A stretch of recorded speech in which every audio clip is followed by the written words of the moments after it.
अगर किसी को इतना पता चल जाए दुख है,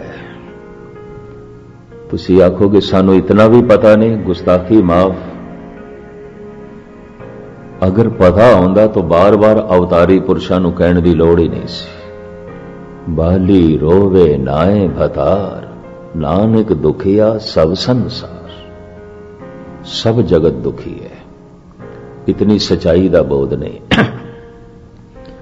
देखदे आ हसदा पिया, वो खिड़े मत्थे, वो नचदे टपदे, दुख किथे?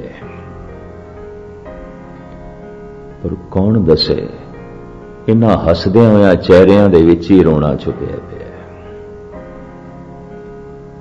इन्हां नचदे टपदियां मूर्तियां दे अंदर ही दुख कलेश छुपिया पिया। इस सच्चाई दा बोध नहीं, पता नहीं। जिसनों है उन्हें पहली सच्चाई ते जान लई, दुख है, दुख है। चाहे मैं महल दे चा, चाहे मैं झोपड़ी चा, दुख है। चाहे मैं निर्धन हां, चाहे मैं धनवान हां, दुख है।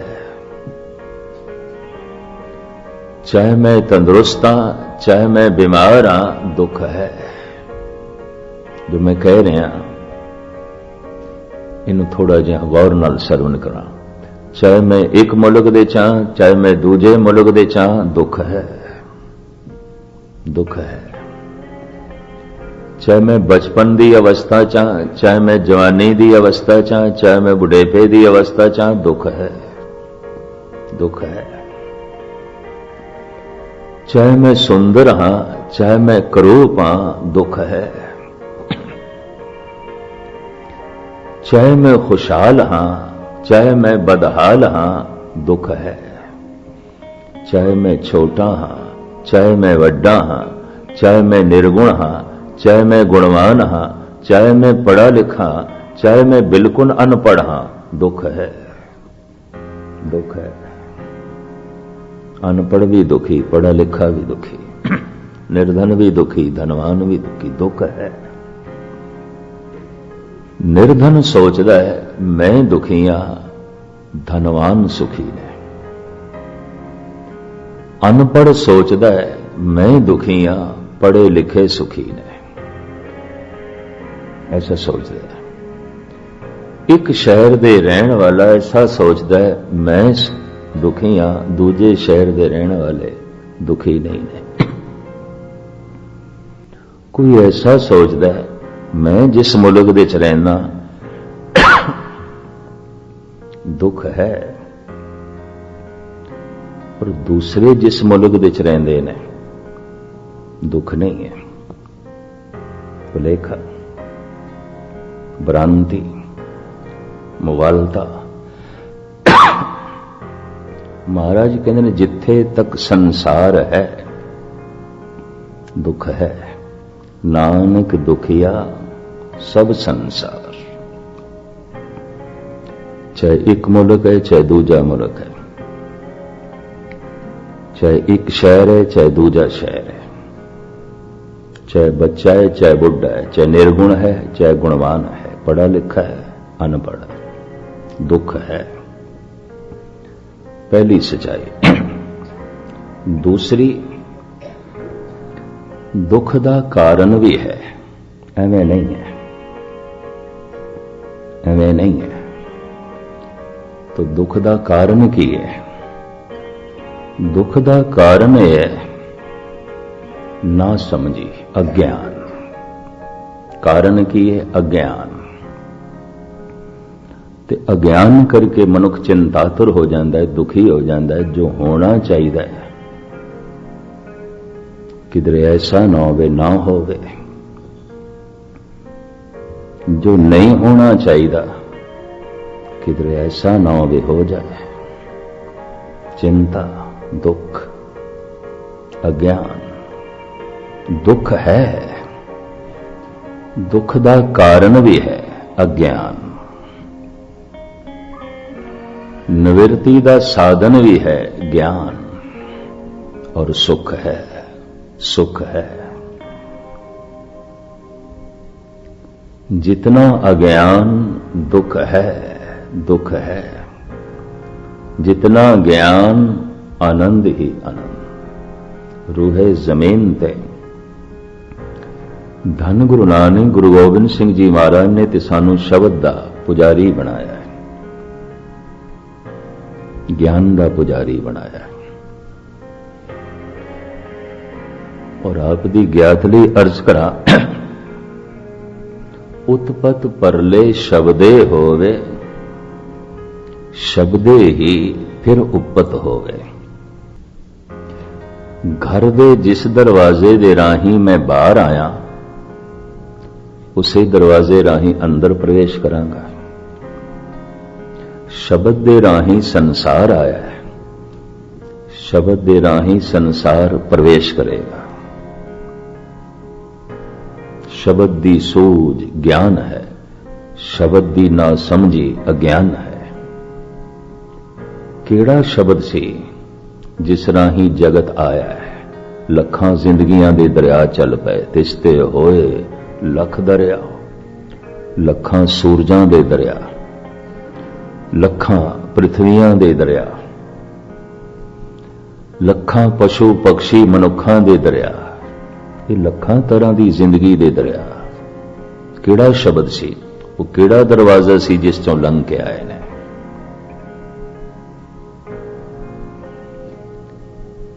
उत्पत परले शब्दे, उत्पत्ति ते परले, आवना ते जामना। इसनूं मैं नहीं बयान करा। मैं घर दे जिस दरवाजे दे राही बाहर आया ते हुण मैं पुछां मैं घर दे च किस तरह प्रवेश करा। भाई पुरखा जिस दरवाजे राही बाहर आया अंदर चला जा। शब्द राही संसार बाहर आया है, जीव जंतु बाहर आए हैं। शब्द राही प्रवेश मिल जाएगा। तो शब्द द्वार है, दरवाजा है। पर केड़ा शब्द, वो केड़ा शब्द जो दरवाजा है, जिस तो जगत आया जगत गया। दुनिया के पैगंबरी पुरुषों को एक पासे रखिए, गुरु नानक गुरु गोबिंद सिंह भगत कबीर दे बोल मैं थोड़े सामने रखा। वो शब्द की है। धन गुरु गोबिंद सिंह जी महाराज दा फरमान, ओंकार आद कथनी अनाद। ओंकार आद कथने अनाद। ओंकार आदि धुनी है, पहले तो भी पहले, सब तो पहली धुन ब्रह्मंड दी ओंकार। गुरु गोबिंद सिंह जी।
है।